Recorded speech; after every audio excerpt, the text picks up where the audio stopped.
So ఆ హాస్పిటల్‌లో ఈ రోజు పేషెంట్ పరిస్థితి ఏంటో మీకు ఒకసారి ఒక వీడియో చూపిస్తాను చూడండి.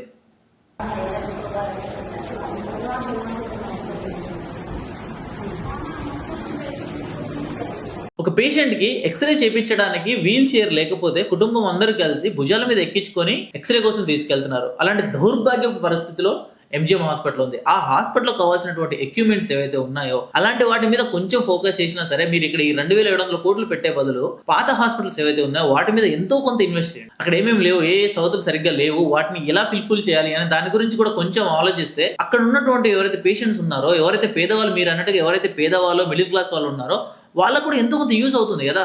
సో వాళ్ళ మీద కూడా కొంచెం ఫోకస్ చేయొచ్చు కదా. అంటే మీరు కట్టిన హాస్పిటల్స్, మీరు ఏదైతే అనుకునే హాస్పిటల్స్ ఉన్నాయో వాటిని మాత్రమే డెవలప్ చేసి వాటి మీద మాత్రమే మీరు ఫోకస్ చేస్తారా? అలా కాదు కదా సార్. మీరు ఓపెన్ చేసినటువంటి టిమ్స్ హాస్పిటల్ ఆల్రెడీ హైదరాబాద్ లో 4-5 ఓపెన్ అవుతున్నాయి, వరంగల్ ఒకటి ఓపెన్ అవుతుంది. ఓకే, అన్ని గవర్నమెంట్ హాస్పిటల్స్. మళ్ళీ మీరు 2,700 కోట్లు పెట్టి గవర్నమెంట్ హాస్పిటల్ కడుతున్నారంటే ఇంకా హ్యాపీ. ఎందుకు అంటే పేషెంట్స్ ఎక్కువగా ఉన్నారు, జనాభా బాగా పెరిగింది. అదే విధంగా పేదవాళ్ళకి, మిడిల్ క్లాస్ వాళ్ళకి, ఇంకా రిచ్ పీపుల్స్ గురించి మళ్ళీ మాట్లాడదాం. వీళ్ళందరికీ మంచి ట్రీట్మెంట్ దొరకాలి అనే ఆలోచనతోటి మీరు ఇంకొక హాస్పిటల్ కడతానంటే ఐ వాజ్ వెరీ హ్యాపీ. కానీ ఉన్న హాస్పిటల్స్, ఉన్న పేషెంట్స్ ఎవరైతే ఉన్నారో వాళ్ళకు కూడా సరైన సవతులు దొరికేలాగా, సరైన ట్రీట్మెంట్ దొరికేలాగా చూడాలని చెప్పేసి మనస్ఫూర్తిగా కోరుకుంటున్నాను. ఎందుకు ఈ మాట చెప్తున్నానంటే అక్కడ సవతులు సరిగ్గా దొరక్క కార్పొరేట్ హాస్పిటల్కి వెళ్తే అక్కడ పరిస్థితి ఏ విధంగా ఉందంటే మనిషి బతికి బయటికి రాకపోయినా ప్రాబ్లం లేదు, కానీ ఇంత డబ్బు ఇంకెక్కించాలి తీసుకొచ్చి కట్టాలి అనే రకంగా ఏడుస్తున్నారు జనాలు. ప్రస్తుతానికి పరిస్థితి అదే విధంగా ఉంది ప్రతి ఒక్కరిది. ఎవరికైనా సరే ఒక హాస్పిటల్కి వెళ్ళాల్సినటువంటి అవసరం వచ్చింది, లేదా చిన్న యాక్సిడెంట్ జరిగింది, ఇంకేదైనా జరిగింది అంటే ఒక హాస్పిటల్కి వెళ్ళాలి, ఒక ప్రైవేట్ హాస్పిటల్కి వెళ్ళాలంటే ఎంటర్ అవ్వగానే బెడ్కి 50,000 కట్టమంటారు.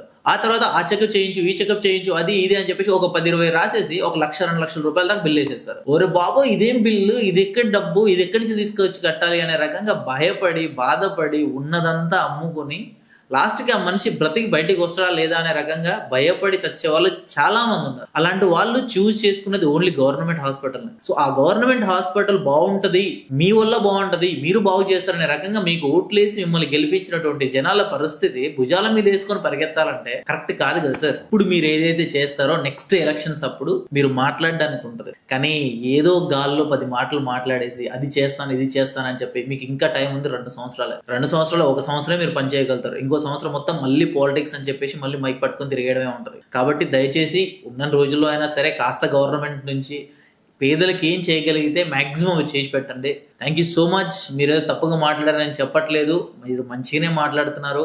మంచి చేయండి ఇంకా అని చెప్పేసి కోరుకుంటున్నా. Thank you so much Revanth Reddy గారు.